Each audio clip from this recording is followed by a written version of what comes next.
Hello, everyone. I wanted to take a moment to share with you something that has greatly blessed me, and that is the simplest and yet most effective way to study the Bible. And it is the systematic reading method. What does that mean? Well, take a book in the Bible. Let's say you're new to the Bible. I would suggest you start in Matthew, Mark, Luke, or John. And you would just start at the beginning, chapter 1, and you read all the way through to the end. You're not going to jump ahead. You're not going to jump around. But no, you're going to go from beginning to end of the book.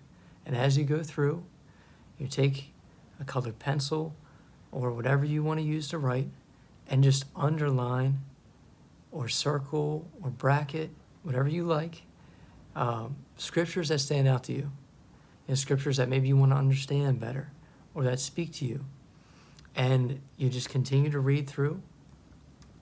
And as you do this, you're going to come across scriptures that remind you of something you've already read. So then you can turn back. You can go back through the pages. You can go there, and you can look at it, compare it. And then we're going to see here what we read in Isaiah chapter 28, that you're comparing scripture with scripture, precept upon precept, line upon line.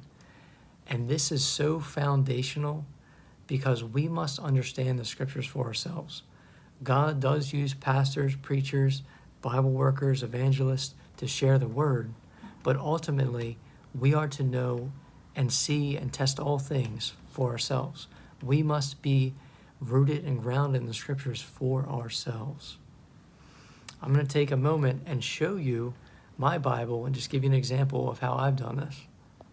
So I'm currently reading through the book of Proverbs, and when I got to chapter 10, down here in verse 13, something really stood out to me, and I put a little bracket there, and I kept reading, and as I kept reading, I came across some other scriptures here, some other chapters and verses that reminded me of this. So every time I found one, I came back to this, the first one I found, and I added it to the list.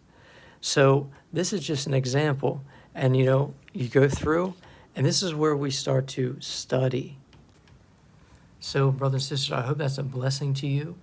And to those who are a part of the remnant church, those who claim to believe in the spirit of prophecy, I encourage you to study the spirit of prophecy in the same way, systematically. God bless, brothers and sisters.